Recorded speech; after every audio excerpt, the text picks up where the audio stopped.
Hark, it's an 87th Precinct podcast bonus episode. This is the bonus episode for the podcast associated with book 38 in the series, which was 8 Black Horses. The deaf man is back with a lot of photocopying to do, apparently, to send to the 87th Precinct. We discussed a few little bits and pieces about 1985 in the main show, but what we'll do here is we'll take our usual look at the book covers from the original releases in America and the UK, have a look at our book covers, and then get stuck into some more 1985 contextual stuff. That sound all right, fellas? Sounds good to me. It does, yeah. Excellent stuff. So let us have a look at the original editions, and I will come to Steve-O perhaps to describe the US hardback edition. Oh, right, hold on. Which should be the first photo I've sent you. Well, as we're doing this remotely. What, the blue text? Blue text at the top. With 8 black horses. Oh, no, there's only 7, isn't there? 1, 2, 3, 4, 5, 6, 7 black horses underneath the text of 8 black horses in black. I'm assuming one's just around the corner there and we can't see it. I would imagine one's on the spine, won't it? Yeah, on the dust sleeve. So yeah, it's a bit boring, that one, isn't it? A bit boring. It's not much going on. I think it's quite an attractive design, but not spectacular, is it?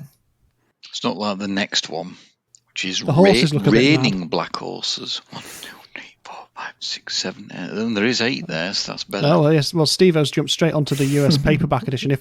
So we've given the US hardback cover short shrift because it is just quite plain and simple. Title and some slightly mad-looking horses around the bottom of it. Go on then, Steve-O. Carry on your description of this madness of the paperback edition. 8 black horses in kind of coral text. And then it's a bit retro, isn't it, with all the text at the top left there with the Ed McBain, the new 87th Precinct novel. Looks a bit pulp 1950s-ish, that. Yeah, I think the Avon ones do a bit. Yeah. And then there's 8 black horses galloping from the top right-hand corner to the bottom left. Oddly, to me, makes it look a bit like it's going to be a Western. I don't know why. Yeah, it does. It just does. Yeah, I suppose you could put a couple of fake bullet holes in the text. It would look just like the title of a spaghetti western thing, wouldn't it? Before we even get onto the other books, the book's called 8 Black Horses. What are you going to put on the cover? The way things are going. But perhaps, Morgan, you could describe the hardback UK edition. Which one am I looking at? So the red blocky text at the top. Yep. So red blocky Ed McBain, 8 black horses. We've got what looks like a game of noughts and crosses or tic-tac-toe, but instead of noughts and crosses, we've got the aforementioned 8 black horses in the outer squares, and in the middle we've got a crossed out ear, as is the logo often used by the deaf man in his communications.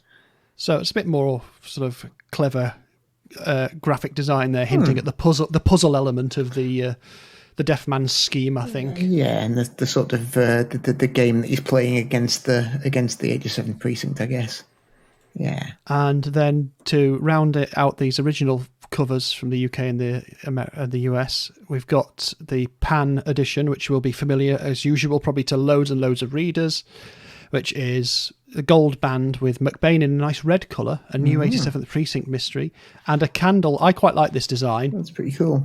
A candle that's burnt down, that's been marked with like a measurement candle, but it's been marked with the various things: 8, 9, 10, 11, 12 black horses, police cars, DD reports, guns, and pigs. So I quite like that one. Yeah, the Advent candle. So it gets the festive element in there too, which none of the others really attempt to do. So that's quite nice. Yeah, it is. It's okay. Is it stuck in a Satsuma though? You can't tell. We can only assume.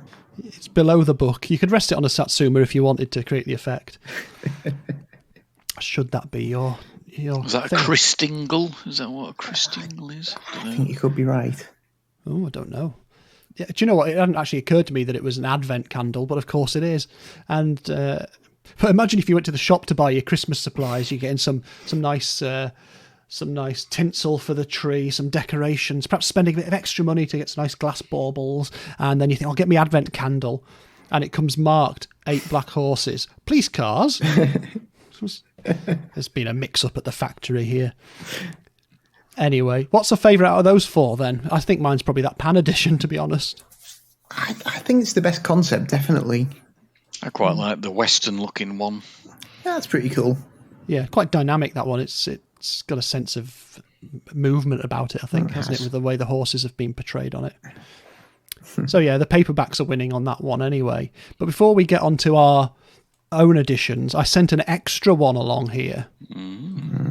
A little tiny image you'll see here of a hardback book printed with the phrase 8 black horses across the top in silver text, slanted across, and then an outline of 1 horse and Ed McBain's autograph signature.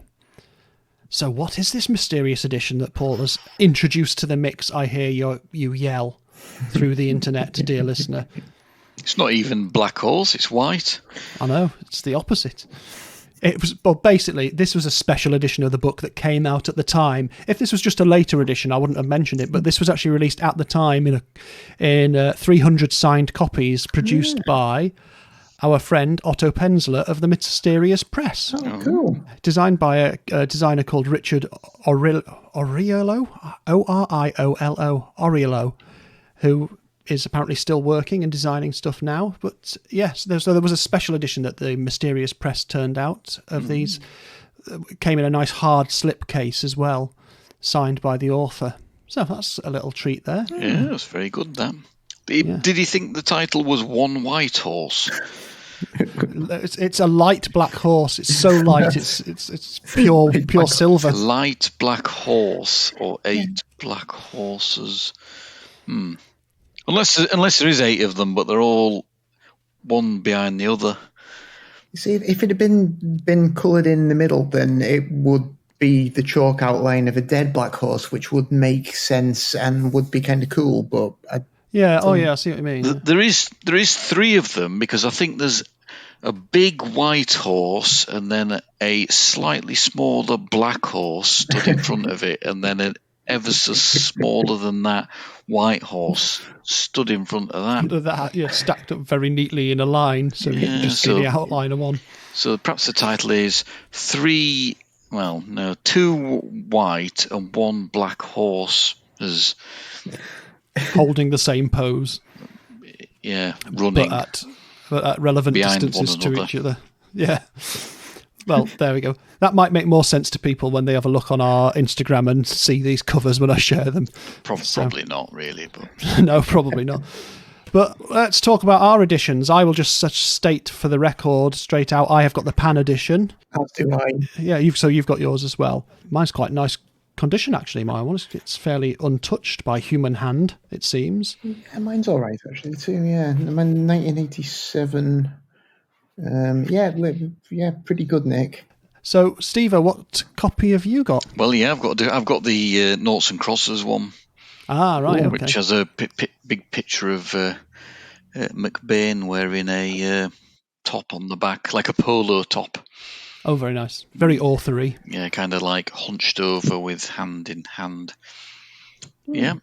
Very nice. So, nice hardback edition of the original Hamish Hamilton then.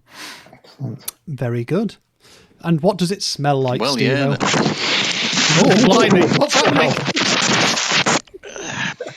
I think I'll have to do some post-production on that. That was a hell of an experience. Heck of a huff.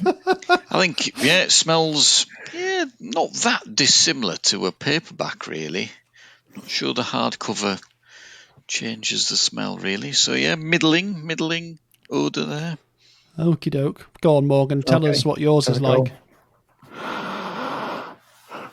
Not particularly pungent. Just like a very gentle kind of hint of mustiness, but nothing too acrid.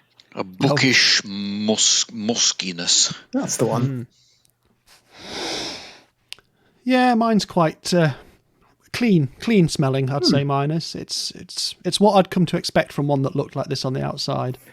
So there you go. If we do finally get back together in the same room to do our podcast again. We'll have to be very cautious on our smelling, because I think that could be our danger point for transmission. So we won't be able to smell each other's books even when we're in the same room together. Right.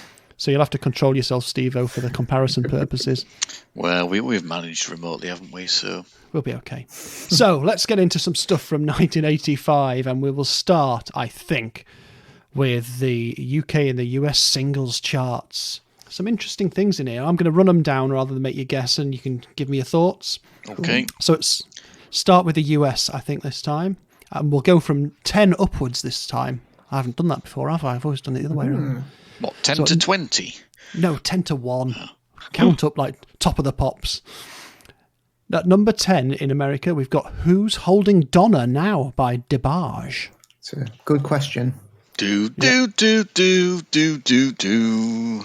Is that how that goes? No, that's the when they used to do the charts. Oh, thanks. Sorry, I thought you just had some insight into the song.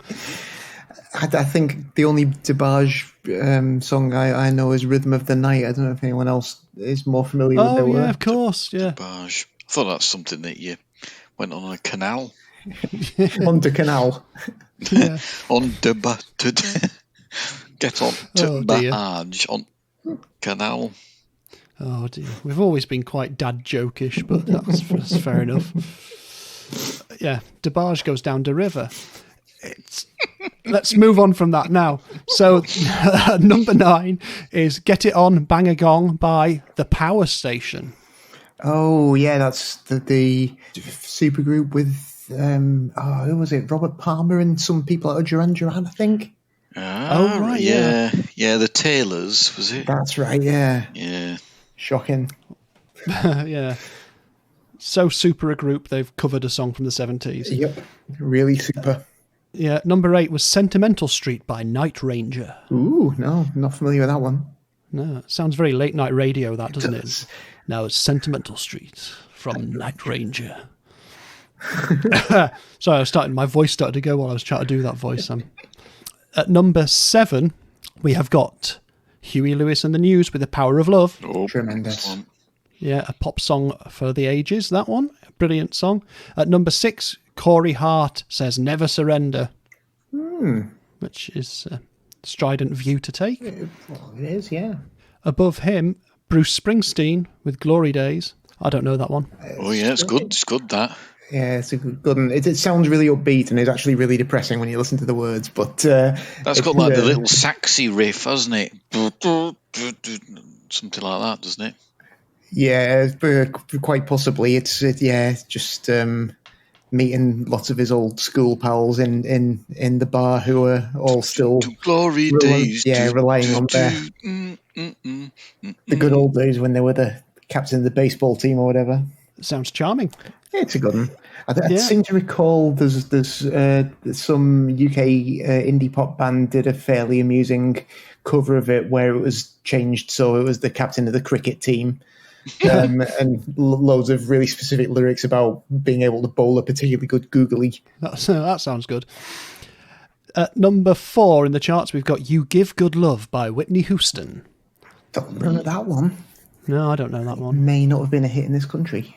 At number 3, we've got If You Love Somebody, Set Them Free by Sting. Ugh. That's all we need to say on that one. At number 2, we've got Every Time You Go Away by Paul Young. So that's very MOR, really, isn't it? Yeah, it's very fretless bass. Yeah, and at number 1 is Shout by Tears for Fears. Oh, right, yeah. Is that the US as well? That's the US chart, yeah. Crikey. So the UK, from 10 till 1, we start at number 10 with Round and Around by Jackie Graham. Don't know it. No, me either. Number 9, Living on Video by Trans X. Gosh, I don't remember that one either. No, me either. I wonder if you've heard of this next one. It's by some band called Dire Straits. It's called Money for Nothing. What a video. Groundbreaking. Excellent song, really.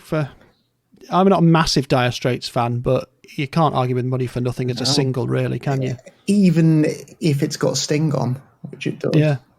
I'll let them off. 7, we've got Cherish by Kool and the Gang. Oh, yeah. Very smooth. And number 6, we've got Live is Life by Opus. Oh, they German or Austrian? I want to say Austrian. Yeah, yes. Certainly Germanic, weren't they? Big old mullets and massive stadium-filling Teutonic choruses. Excellent. What I remember most about that song is when I got my first Walkman, my brother and I both got a tape Walkman given to us by our Auntie D. And to test the Walkmans, when she put batteries in so that we had batteries in it, and she tested them both before she gave them to us. But she'd left the tape in. It was called Classic Pop Songs. So it can only have been a couple of years, well, perhaps even the year after this came out. And Live is Life was one of the songs already on that tape. A classic. Yeah. So I've known that for as long as I've been listening to sort of doing my personal listening to tapes. Brilliant. So, yeah. At number 5, we have Axel F by Harold Faltermeyer. Oof. That's about as 80s as it comes, really. Sure is. Number 4, Frankie by Sister Sledge. Nice. At number 3, film tie-in song from Tina Turner. Oh, Mad Max, hero? yeah. Yeah, We Don't Need Another Hero, brackets, Thunderdome, close brackets. Number 2 is Eurythmics with There Must Be an Angel Playing With My Heart. And number 1, who would you think would be number 1 in the UK? Well, anywhere. If you were guessing at someone who would be at number 1 in the mid-80s. Phil Collins. No. Madonna? Yeah. Yeah. And it's Into the Groove. That would make sense. Right. So, I mean, that's an overview of what's going on there. It's exactly as you'd expect if someone said, devise a list of things that were in the charts in 1985. Yep, it's all there. Yeah, it's pretty representative of the broader picture, I think, of the music industry. But there is some specific stuff going on, because like I mentioned, there was Live Aid was going on as well. Do you remember watching it? I feel like I remember watching it at the time, although it's one of those things you've seen so many bits of repeated over and over again since then. It's hard to pick out now what's an actual memory from the time and what's bits that I've then seen afterwards and kind of fitted in. I can absolutely definitely remember it because we were having an extension built in our house. Our couch was like, everything was covered in sheets, and like our couch was in like a totally different bit of the room to what it was always was before or after. Oh, right. So I distinctly remember sitting on it, watching this thing on the telly, yeah. So every time you hear Freddie Mercury go, Dale, you just think, oh, couch covered in sheets. Yeah. Yeah, probably never seen anything like it before, I don't suppose. No, I mean, I don't remember the specifics of what I watched. I remember it being on and the fuss about it, obviously, as well. And we had the single that I think more or less everyone had as well. But, yeah, yes. My sister would have been really into it. So stuff like that wasn't on telly, was it? Really? No, and it was such a significant event. Yeah. And I wonder, actually, the experience of our American listeners might be very different because, of course, they did have a Live Aid thing, but it wasn't the focus on Wembley, was it? It was they had their own. Was it Philadelphia or something? I think so. Yeah, with Duran Duran and Zeppelin with Phil Collins on drums being terrible. Yeah. Yeah. Having struggled through trip on Concorde to get there. I'm not blaming Phil Collins. Zeppelin were terrible. I think they blamed him, didn't they? But they were just a shambles. Yeah. But anyway, aside from that, we do have some quite heartbreaking events happening in music in 1985, such as, well, what happens in Van Halen? Oh, yeah. Dave Lee Roth out, Sammy Hagar in. Yeah, things change. Yeah, things change. Sad times. Nothing lasts forever. Well, he's back now, though, isn't he? So well, he was. Oh, is he gone again? Well, but he's doing his own solo thing again, isn't he? In Vegas, I think he's been saying that he doesn't think Van Halen will do anything again. But then I did see a rumor the other day that they might be considering doing another tour with Sammy Hagar, but it seems like a bad idea. Well, who knows anything could happen after the lockdowns lifted and people start touring again. And all sorts of mad things might happen. That's very true. But one thing I suspect that won't happen is I suspect Roger Waters won't announce he's going to go out on the road with Pink Floyd anymore. No. Because in 1985, that was when he announced that he was leaving Pink Floyd, thus ushering in another golden age for lawyers arguing. Yeah, well, I don't think he didn't say he was leaving. I think he just thought that it ended, didn't he? Yeah, I think he thought that he'd broken them up, and the others had a different idea about that, didn't they? So, Yeah. it was actually it was another Live Aid event that reunited them briefly, wasn't it? It Yes, was, true yeah, enough. Yeah, so Live 8. It was, and I think in 1985 Live Aid, Dave Gilmour played guitar for Brian Ferry's solo set, I think. Sounds entirely plausible. Oh, it's a tangled web. An interesting music thing from my point of view is 1985 is the year that Michael Jackson purchases the Beatles back catalogue, the publishing rights, thus absolutely betraying Paul McCartney, who's just had a load of hit singles with, and thus causing years of wrangling to try and get them back to control. Oh, dear me. Who did he buy it off then? Oh, blimey, Steve-O, there's whole podcasts dedicated to this. It's complicated business, isn't it? Yeah. Essentially what happens is ATV own it from the late 60s onwards, when the Beatles don't quite have enough shares to the other people who have shares in Northern Songs sell them on, and Lou Grade from ATV picks it up. Then this gets sold to Michael Jackson. Eventually, McCartney puts an offer in but doesn't get accepted. And music publishing is a complex and strange thing, which is because it's really important, because it's one way you actually make money from your music, but in another way, someone else can just own the rights to a song you've written, which is a bonkers concept to try and get your head around. Who owns them now? Sony, I think. Not Universal. So Macca's never had them again. I don't even know. You don't necessarily know who is a percentage shareholder of these things. I've lost track of it.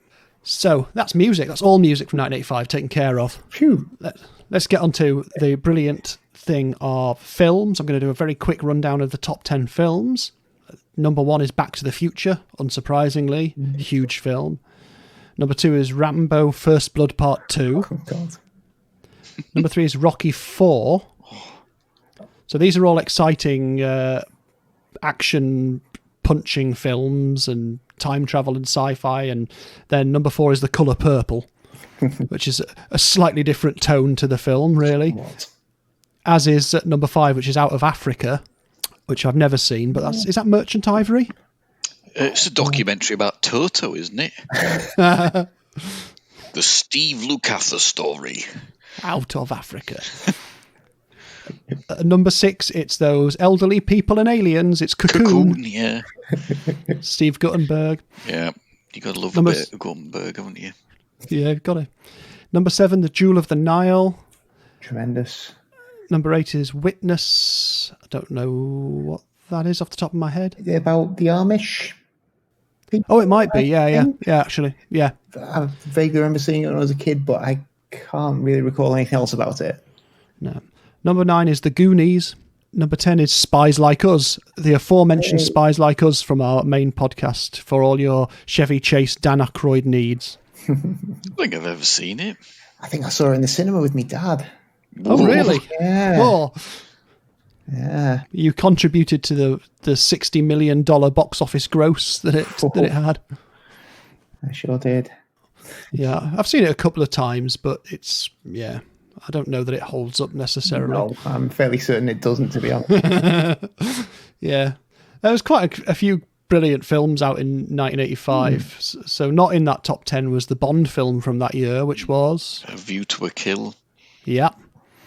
With Roger Moore looking about 100 years old. Yeah, bless him. But yeah, there's tons of really good films out there. Like The Breakfast Club's 1985. The remake of Brewster's Millions, which is one of the sort of films that's always on ITV. Saint Elmo's Fire, another Brat Pack film as well. We've got the film of Clue. We've got Mad Max Beyond Thunderdome, Police Academy 2 from Walt Guttenberg, Reanimator. Oh, what a movie! Yeah, excellent. We've got it's Ace Reanimator. We've got Hollywood sex symbol Dudley Moore in Santa Claus the movie. Another one I saw in the cinema. Yeah, excellent. And we've got a film that terrified a generation of children, which is Return to Oz. Oh, great stuff, yeah. Which I really like, but general opinion seems to be that it's not very good, but I think that's just people trying to protect themselves mentally from the scarring effects of watching Return to Oz, because I really like it. I think it's pretty cool. I like that it actually acknowledges that some things happen in Oz books other than the first one. Because it's quite a fascinating series, but people only ever really know that first one. And with there being like 40 books, it seems a shame that hasn't been mined a bit more. Yeah, although Frank Baum never actually wrote a scene where Dorothy gets electroshock therapy like she does in this film. That is true. He was occasionally known to write something a bit, the odd disturbing bit. I don't think he ever quite went as far as that. And the last film I'm going to mention is Young Sherlock Holmes. Oh, yeah. What a great film. That's one of my favourite sort of ITV Saturday afternoon films at Christmas time type thing, because it's set in the snow. Shame it never kind of spawned any sequels, that really. Yeah. My name is Cracky Shybottom, or he tries to remember some name, doesn't he, when he's taking hallucinogenic drugs. They find a pyramid underground, and it is great. It's very, very enigmatic kids' adventure film, that, which even as an adult Sherlock Holmes fan, you can forgive it because it's such a good adventure film for kids. So, yeah, some good films that year. TV is another matter entirely, because, I mean, where do I start? If I start with our Australian friends, 1985 is the year that gives us Neighbours. Oh, brilliant. Which in my researches, it looks like it started on one channel in Australia, Channel 7, and then got dropped. And it looked like that could have been it. Yeah. Then it got picked up by Channel 10. Yeah. It's still around now, although I can't remember when I last saw an episode of it. Well, didn't it? And that's when it was like syndicated over here, and that's why it was always like we're always about a year behind, and it like gradually caught up, I think. Yeah. For anyone who doesn't know Neighbours, I don't know if this would have got to America at any point. Which would be odd it would be odd if it didn't, because it's so much in the mould of the American soap operas. I'd say more than it's in the mould of Coronation Street, but it was a cultural phenomenon for a very long time, particularly in the 80s. Yeah, still going. Yeah, and for our friends in Canada, they offer us the cartoon The Raccoons. Oh, tremendous. Run with us.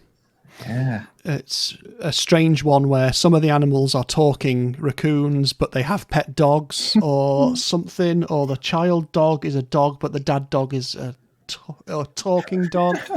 Is that the one with Cyril Sneer in it? Yep. Yes, and it is. Cedric. Yeah. And the pigs that say, "Yes, Mr. Schneer," which is still my favourite impression to do. We're not short of soap operas in the UK, because in the UK EastEnders starts. Oh, yeah. Oh, right. Which at the moment isn't running, is it? Because the COVID lockdown has shut down production. Yeah, they've just been filming Talking Heads in the empty sets, haven't they, instead? Yeah, indeed. Yeah, it's very well made, EastEnders, but it is just so bloody depressing, isn't it? So depressing. It's just like realistic to the point of... It's not life-affirming. You just wouldn't live there. You'd move somewhere else because everyone's having such a bad time all the time. Yeah, so it's set in the sort of working class East End of London, for anyone who doesn't know, as opposed to a drama that started that year as well called Howard's Way. Oh, God. Which is like the anti-EastEnders, isn't it? It's rich people on yachts, pastel sweaters. Ooh, how glamorous. But, ironically, well, it's not ironic, it's just coincidence, both had theme tune written by the same man, Simon May. Yeah. You've met him, haven't you? I have met him. So, there you go. And I will be talking about that with a guest at some point on my other podcast, the Head Ballet podcast about novelty songs, at some point in the future. Excellent. So there you go. Me and my celebrity friends.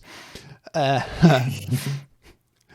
have a couple of kids' cartoons that meant a lot to me, or kids' things that meant a lot to me. One was a cartoon called Bertha, which was a stop-motion cartoon. Oh, that was brilliant.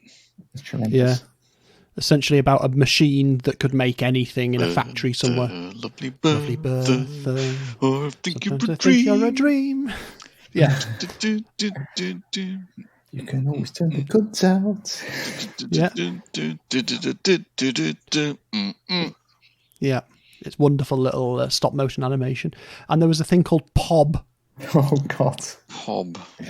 which was a weird sort of kids show of sort of incomprehensible puppet spitting on the screen. Yeah, it was quite controversial because a lot of parents felt it encouraged their kids to gob everywhere. It's a very weird one. I encourage anyone who's never heard of Pob to look it up. And one I want to mention that I've never seen, but Steve-O has been watching a lot of recently. What's Starts that? in 1985. Dempsey and Makepeace. Oh, it does, yeah. I've started watching that, yeah. Yeah, it's a bit mad, really. It's like an American, one American character and a posh English member of the aristocracy that are a cop duo. Yeah. So it's like a bit like The Bill, but Dempsey wanders around with like a massive magnum, much to the annoyance of his boss. So it's all a bit peculiar, but quite fun. Yeah, I'm just having a look at my recordings now. Series 2 started today. Oh, well, there you go. Yes, it's being repeated at the moment on one of the channels in the UK. So that's a classic cop thing from the 80s. Whereas in America, basically, if you name any of the shows we love from the 80s that aren't the British ones, it's likely to be one of the ones that starts from America in 1985, realistically, or thereabouts. So, for instance, we have Street Hawk, starts there for all your fast bicycle needs. Although I was never as keen on that as I was with Knight Rider, because the Street Hawk never talked. It wasn't a talking bike, was it? But we do have such things as the Care Bears. You know, I saw the Care Bears movie in the cinema. I'm not afraid to admit that. Thundercats starts in 1985. Amazing. Yeah, that's good. Quite obsessed with Thundercats for quite a long time.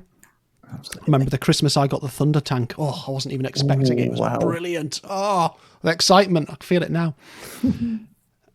I didn't get anything from the Golden Girls play sets, which Sad times. the Golden Girls started in 1985, which is actually not a bad comedy at all. And The Equalizer. Oh, right, yeah. Which has got a brilliant 87th Precinct connection in that Robert Lansing is one of the characters in it. Yeah. So, TV's Corella Amazing. years later.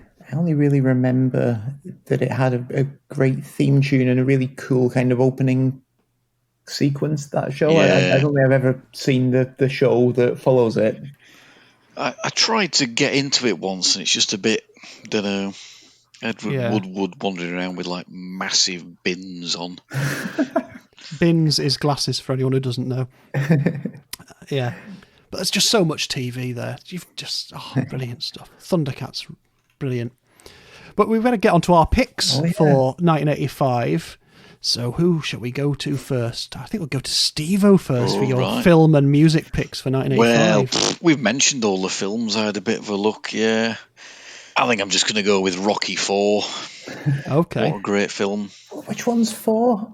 That's one with Ivan Drago. If he dies, he dies. Fair enough. I always get the numbers mixed up, but that is the best one.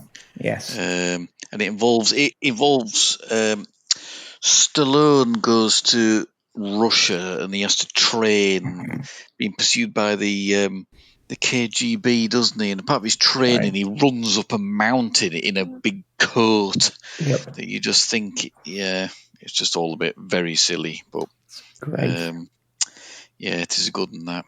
But it's got a synth soundtrack by a musician called Vince Dicola, I'm not sure how you pronounce it, who does the soundtrack for a very important film to me from 1986, which I'm not going to mention now. It will crop up in the future. I do get mixed up a little bit with Rocky 3, but I think Rocky 4 has the Robert Tepper Ain't No Easy Way Out, and it has a montage in the film that probably goes on for about 15 minutes. Also has a cameo from James Brown, I think. Yeah. Which is always a good thing. That's a good bit of fun, isn't it? But an honourable mention to the Young Sherlock Holmes and Cocoon, of course. Yeah, definitely. I know which yours is going to be anyway, Paul. Oh, right. Okay, well, you'll find out in a bit. So, what's your music pick? Oh, I don't know. Yeah, there was lots of good stuff, but I don't know. Kind of maybe slightly too early for some amazing stuff, or slightly too late. I wasn't really sure what to go with, so I went with Live After Death after a bit of conundruming, because that was one of the earliest Iron Maiden albums I bought.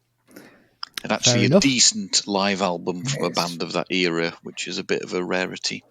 It's a pretty great summation of their career up to that point, isn't it? It is indeed, yeah. Classic. Yeah, sounds good. Okay, we'll go to you then, Morgan, to tell us your film and music choice. Well, film-wise, I went for Return of the Living Dead. Okay, yeah. Oh, yeah. Which I just absolutely love. For anyone who hasn't seen it, it's based on John Russo, who did Night of the Living Dead with George Romero. As George Romero carried on the series, John Russo went his separate ways and came up with his own story for how he thought the series should continue. And Return of the Living Dead is a film based on that. It's takes I'd say a much more comedic turn than Romero's films took, and it's from that we get the kind of now popular cliche of the zombies saying brains, which is always fun. There's some great sort of teen punks hanging out in a graveyard, which gives them an excuse for a great sort of punk and kind of like death rock soundtrack as well. It's absolutely ridiculous, and it's extremely good fun. Is 1985, wasn't Day of the Dead 1985? Do you know, it is as well. Yeah, I was torn between the two, really, because that's also an absolute corker. That's definitely the most over the top of the original trilogy. But I think Return of the Living Dead is even sillier.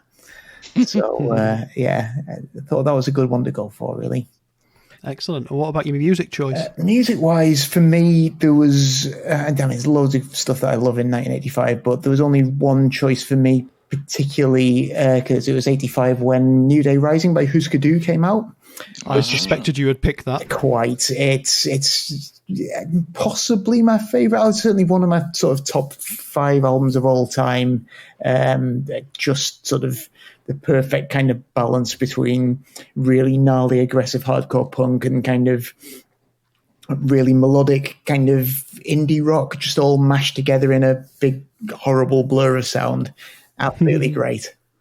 Yeah, it's an excellent album. Really, really good.